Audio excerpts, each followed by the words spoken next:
Hello everyone, তো আমি চলে আসলাম আবার অনেকদিন বাদে নতুন একটা ভিডিও নিয়ে। তো মা বোন ওদের সাথে আমি আজকে একটু এসেছি ঘুরতে। কি সুন্দর,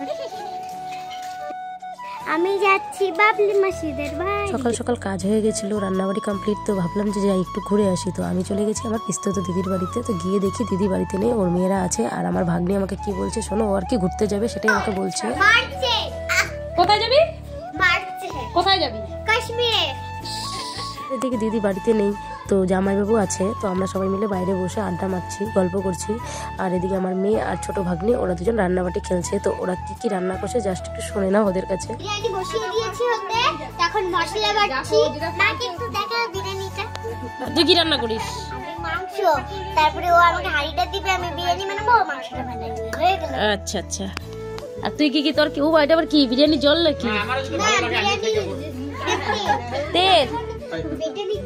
আচ্ছা আচ্ছা, তাড়াতাড়ি রান্না করো, আমি খাবো, আমার খুব খিদে পেয়েছে।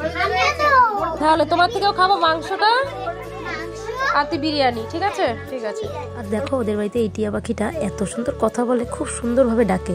তারপর দিদি চলে এসছে বাড়িতে আর আমাদেরকে দিয়ে দিয়েছে খেতে, কারণ আমরা দুপুরবেলা গিয়েছিলাম ওদের বাড়িতে। তো খাবারে ছিল ডাল, বাঁধাকপি বড়া, ডিমের তরকারি। তো তাড়াতাড়ি করে খেয়ে আমরা এবার চলে গেছি নদীর পাড়ে, কারণ ওদের বাড়ির পাশেই নদী আছে। আর দেখো ভাই, বড়ই কাকে বলে, এই গাছটার মধ্যে এত ফুল বড়ই। আর দেখো আমরা ঢিলিয়ে কতগুলো পেরে নিয়েছি। বড়ই পারলাম, বড়ই ওই ওরা পারতেছে, ওখান থেকে নিলাম। আমাদেরকে আমি জুম করে দেখাচ্ছি, দেখো খালি বড়ই দেখা যাচ্ছে, গাছে পাতা কিন্তু আর দেখা যাচ্ছে না। এই গাছটা যদি আমাদের বাড়ির পাশে হতো, গাছে একটা বড়ইও মনে হয় থাকতো না, সব পেড়ে খাওয়া হয়ে যেত। আর ওদের ওদিকে প্রত্যেকটা বাড়িতেই প্রায় বড়ই গাছ আছে, তো তার জন্য অত চাহিদা নেই আর কি খাওয়ার। তারপরে আমি আর আমার বোন দেখো দুজনেই গিয়েছিলাম, আমার মেয়েকে আবার দিদি বাড়িতে রেখে আমরা বললাম যাই একটু হেঁটে আসি।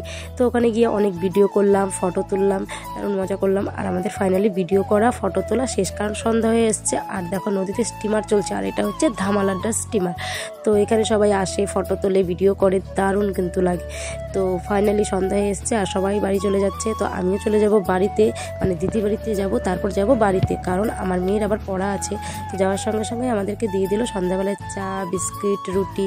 আর আমার জামাইবাবু আজকে যাবে কুম্ভ মেলাতে, তো তার জন্যই দিদি তাড়াতাড়ি করে পরোটা ঘুগনি বানিয়ে নিয়েছে। তো আমাদেরকে বললো খেতে, আমাকে না চা খেলেই হবে। তো ফাইনালি আমরা এবার চলে আসছি বাড়িতে। তো রাত্রেবেলা মানে সন্ধ্যা হয়ে গেছে, ঠান্ডা, তার জন্য আমি কান টান ঢেকে সোয়েটার নিয়ে নিয়েছি। এবার মেয়েকে বলবো যে তুই সোয়েটারটা পর। ওই দেখো আমার মেয়ে এবার সোয়েটার পরে নেবে। আর এদিকে আমার ভাগ্নির মনটা খুব খারাপ, কারণ ওর বাবা আজকে ওকে রেখে চলে যাচ্ছে কুম্ভ মেলাতে, ওকে নিচ্ছে না জন্য। দেখো ওর মনটা কতটা খারাপ হয়ে গেছে। তো এবার ও সত্যি সত্যি কান্না করে দেবে, মানে ওর বাবাকে ও খুব ভালোবাসে।